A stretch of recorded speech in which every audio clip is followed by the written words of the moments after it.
તો આ તરફ પહેલા જ વરસાદે રાજકોટ મહાનગરપાલિકાની પોલ ખોલી છે અને આ સાથે વરસાદ રોકાયાના 3 કલાક બાદ પણ જળબંબાકારની સ્થિતિ હજુ પણ યથાવત છે। વગર ચોકડી સહિતના અનેક વિસ્તારો એવા છે કે જ્યાં જળબંબાકારની સ્થિતિ જોવા મળી। એબીપી અસ્મિતાના અહેવાલ બાદ અધિકારીઓની ઊંઘ ઉડી છે અને હવે 3 કલાક બાદ આ પ્રકારની કામગીરી કરતું જોવા મળી રહ્યું છે કોર્પોરેશન। વરસાદ રોકાયાના 3 કલાક બાદ પણ હજુ જળબંબાકારની સ્થિતિ જોવા મળી છે। વગર ચોકડી સહિત અનેક વિસ્તારોમાં જળબંબાકાર છે। વધુ વિગતો મેળવીએ અમારા સંવાદદાતા પરાક્રમસિંહ જાડેજા આપણી સાથે જોડાઈ ચૂક્યા છે।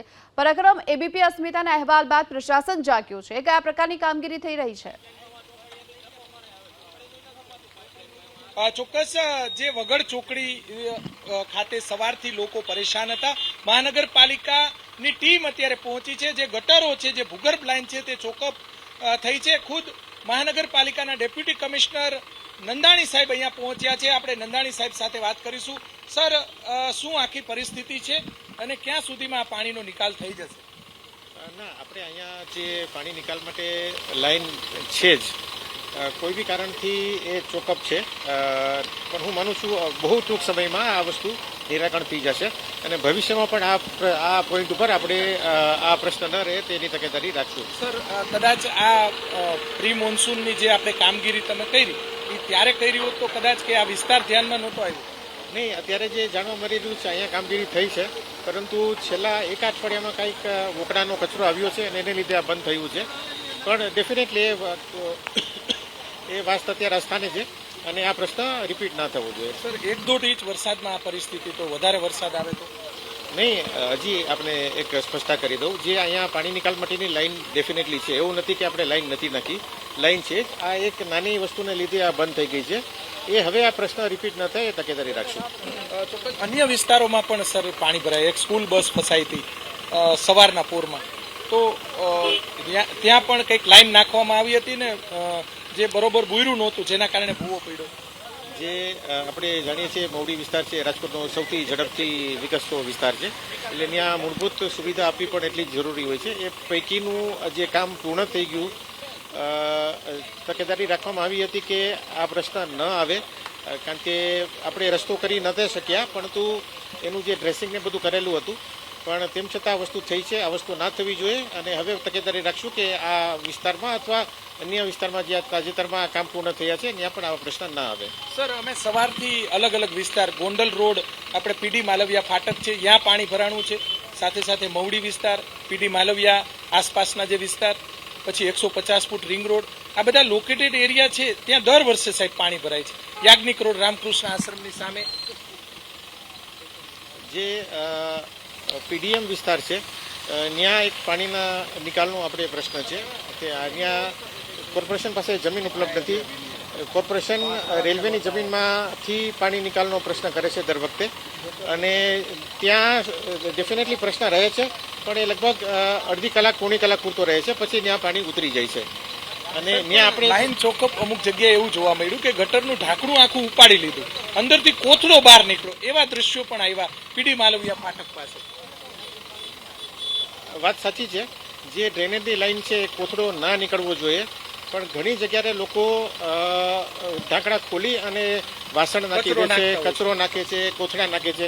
અહીંયા પણ આપણે જોઈ શકીએ છીએ કે ગાડલા, ઓશિકા એવું બધું પણ નીકળ્યું છે। ડેફિનેટલી આ ડ્રેનેજ એના માટે નથી અને આ વસ્તુ ડ્રેનેજમાં આવે તો ડેફિનેટલી આ ચોકઅપ થાય છે। ચોક્કસ અત્યારે દ્રશ્યો બતાવશું રાજકોટના, જે મવડી વિસ્તાર અને વાવડી વિસ્તાર આવેલો છે, ત્યાં આ પરિસ્થિતિ છે। તમે ભાઈ આ વિસ્તારમાં રહ્યો છો? અચ્છા, આ બાજુ આવી, આ વિસ્તારમાં રહ્યો છો, શું પરિસ્થિતિ? આ રહ્યા ખતરામાં પાણી ભરાય 5 વર્ષથી। અચ્છા, અહીંયા પાણી ભરાય છે, નિકાલની વ્યવસ્થા નથી? ના, નથી। ચોક્કસ નાગરિકો સાથે આપણે વાત કરવાનું, તમે શું કહેશો ભાઈ, શું પરિસ્થિતિ? હવે અમને એક ગોલી બોટું દઈ દે ને એટલે અમે વાડીએ જવામાં તો કઈક એવું કઈક તો કરી। અચ્છા, વાડી આ બાજુ આવેલી છે? આ મારી વાડી છે। તમારી વાડી? તો પાણી ભરાય છે કેમ? તો તમને તો બધું સ્થાનિક પરિસ્થિતિથી ખબર હોય। હા, ગામને બિલ્ડરોને સારું થાય એવું કરી દેવાનું, ગામના હોકરા બંધ કરી દેવાના, જે થાય પછી વાંહે ખેડૂત ભલે ગાયને મરવે। ચોક્કસ દ્રશ્યો આપણે બતાવવાનો પ્રયાસ કરીશું। રાજકોટની અંદર જે આ પ્રમાણેના દ્રશ્યો અત્યારે સામે આવી રહ્યા છે, લોકોની અંદર જબરજસ્ત રોષ જોવા મળી રહ્યો છે। જોઈ શકાય છે કે રાજકોટના જે વોકડા, અનેક વોકડા બુરી દેવામાં આવ્યા છે અને જેના કારણે આ પરિસ્થિતિ જો આ તરફ પણ જે પાણીના નિકાલની વ્યવસ્થા નથી, ભાઈએ કીધું બિલ્ડરોને ખટાવવા માટે અહીંયા આવી જાઓ બોલો. આ 30 નો વોકડો હતો, એને ઊંચો કરીને આખો રોડ કરી નાખ્યો, વોકડો જ બંધ કરી દીધો, તો પાણી નિકાલ કઈ રીતે થાય? આ 30 નો રોડ અને 30 નો વોકડો છે, એટલે એના હિસાબે અહીંયા પાણીનો ભરાવો થાય. રોડ અને વોકડો આ છે વોકડો છે, બરોબર, એ પૂરી દીધો. આ પૂરી દીધો અને ઉપર 5 ફૂટ ઉપર રોડ કરી નાખ્યો, 5 ફૂટ નીચે વોકડો હતો, એટલે પાણી નિકાલ જ આ વિસ્તારનો આ વોકડામાં હતો. હવે એ વોકડો જ અત્યારે બંધ થઈ ગયો છે, તો પાણી નિકાલ કઈ રીતે થાય? પાણી જાય ક્યાંથી? નો જ જાય ને. કેમ બંધ કેમ કર્યો પણ? એ પાછળ આ બધા પ્રોજેક્ટ ચાલુ છે, એનો રસ્તો અહીંથી આપ્યો છે, બરોબર, આ ટૂંકમાં વોકડો હતો અહીંયા રસ્તો કરી નાખ્યો. રસ્તો કરી નાખ્યો છે અને લાઈન નાખી છે નાની.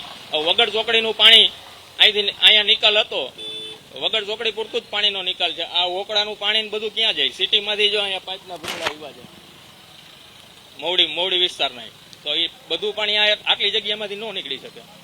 બરોબર, એટલે વોકડા બુરાઈ ગયા છે એના કારણે પાણી નીકળતું. વોકડા બુરાઈ ગયા છે એના કારણે પાણી નથી નીકળતું. વાડીઓના પેલાના જમાનામાં વોકડા, પેલા સમયમાં વોકડા હતા એ બધા બુરી દીધા. બધા પૂરી દીધા છે. અને આ પાઇપલાઇન નાની નાખી છે સાહેબ, આ મોટી નાખવી જોઈએ તો જ પાણી બધું નીકળી શકે ને. ચોક્કસ વોકડા હતા ત્યાં રસ્તા થઈ ગયા બિલ્ડરોને ખટાવવા માટે. ગામજનોનો આક્ષેપ છે, મવડી ગામ વિસ્તારના લોકો છે અને આસપાસના વિસ્તારમાં એમની વાડીઓ પણ આવેલી છે. જોઈ શકાય છે મહાનગરપાલિકાની ટીમ પહોંચી છે. આ પાણી ભરાવાનું કારણ અત્યારે સૌથી મોટું કારણ ગ્રામજનોનો આક્ષેપ છે કે જ્યાં વોકડા હતા ત્યાં રસ્તા બનાવી દીધા, આ તરફ રસ્તો બનાવ્યો છે એ બતાવવાનો પ્રયાસ કરીશું. જોઈ શકાય છે કે વોકડા હતા ત્યાં રસ્તા બની ગયા અને જેના કારણે વગર ચોકડીએ અને આસપાસના વિસ્તારોમાં પાણી ભરાયેલું જોવા મળી રહ્યું છે. ખુદ મહાનગરપાલિકાના ડેપ્યુટી કમિશનર સહિતના અધિકારીઓ પહોંચ્યા છે. અત્યારે જોઈ શકાય છે આ જે જેસીબી મશીનો કદાચ પેલા મૂક્યા હોત તો કદાચ આ પરિસ્થિતિ પેદા ન થઈ હોત.